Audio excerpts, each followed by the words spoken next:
When a young Brazilian student died after being tasered by police in Sydney, his family was naturally devastated. But until tonight, those mourning the death of Roberto Laudisio have remained silent. Now, the 21-year-old's Brazilian family has spoken out for the first time, calling for an explanation of the tragedy and justice. Tracy Bowden reports.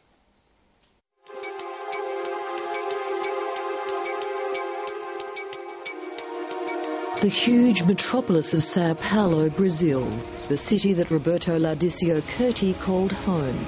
It was here that his extended family heard the terrible news.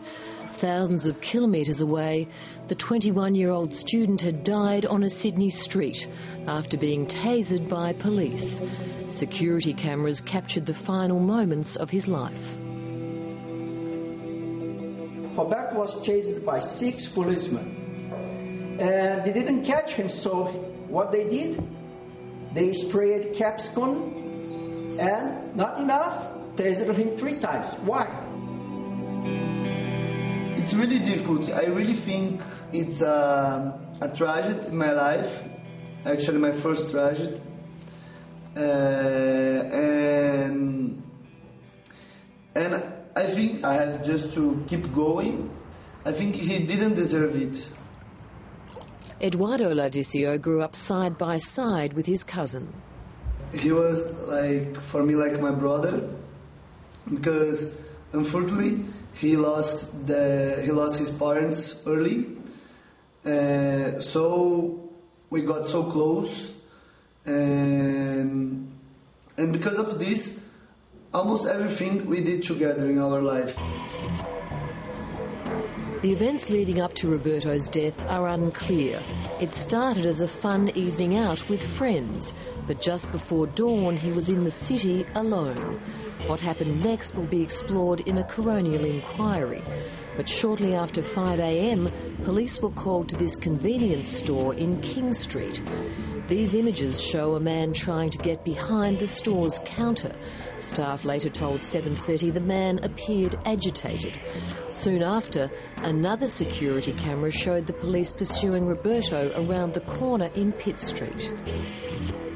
He looked so afraid and so worried. And for me, when you look someone that is afraid or worried, you have to help him and not kill him, you know what I mean? It was a tragedy which resonated on 2 continents. In Brazil, people took to the streets demanding justice.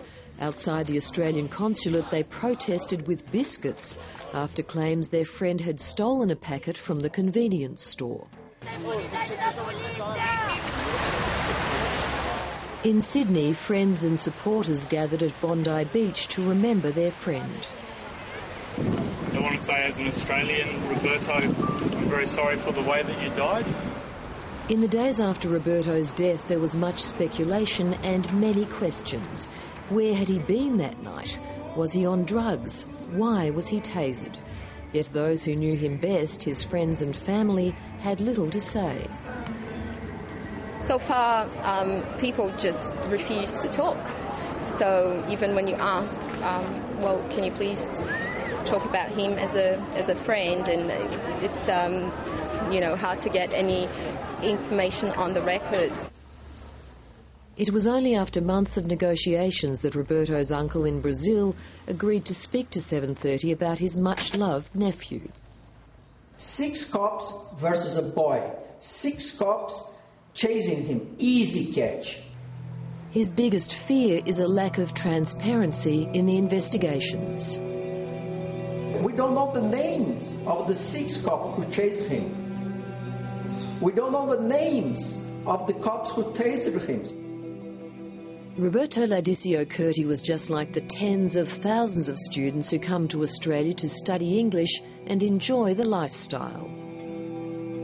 His English was not that great. He has a sister who is married to an Australian, and she's living in Sydney. And she has been there for over 2 years now.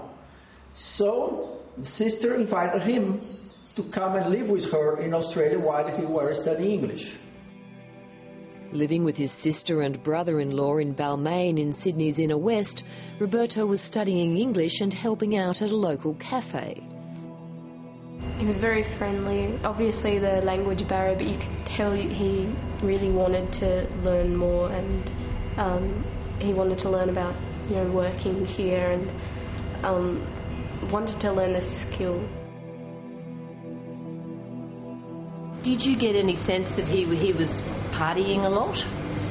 No more than any other, average 21-year-old boy would. I mean, certainly no more than me when I was 21, that's for sure. He was also soccer mad and was playing with the local club. He was a very enthusiastic guy, very respectful. I remember first 3 sessions he made me quite uncomfortable because he kept calling me sir. And nobody in the squad calls me sir, everybody calls me Franco. Everybody, lots to play for today. We've got the armbands on for a reason. We're going to have a minute's silence at the kick-off of the game. His soccer team wore black armbands in his memory in the weeks after Roberto's death. And coach Franco Polestina told 7:30 that Roberto played 2 games of soccer on the Saturday afternoon. And he's angered by claims the student had been on a 2-day bender.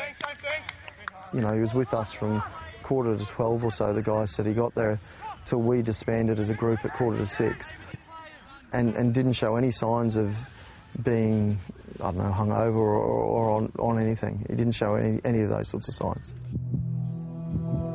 Domingos Laudisio says that speculation about whether his nephew used recreational drugs misses the point.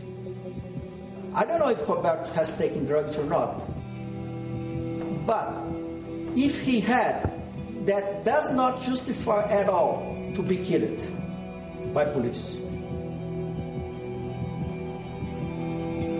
This kid was fit. He was a soccer player, he was fit. For him to go down, there has to be something wrong with these taser systems. Too much voltage, something. They have to really look at it and really try to study what happened here. This is a disaster. Taser, taser! The incident prompted a renewed debate about the safety and use of tasers. Domingos Laudisio has done some research of his own. In Brazil, about half of the states police use taser, but they have a very strict rule: just 1 shot. That's it.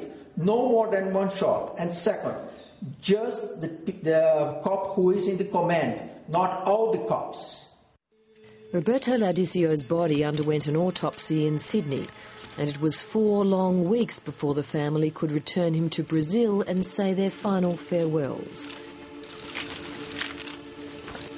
The New South Wales Ombudsman is overseeing a police investigation into what happened, and a coronial inquiry is set down to begin in October.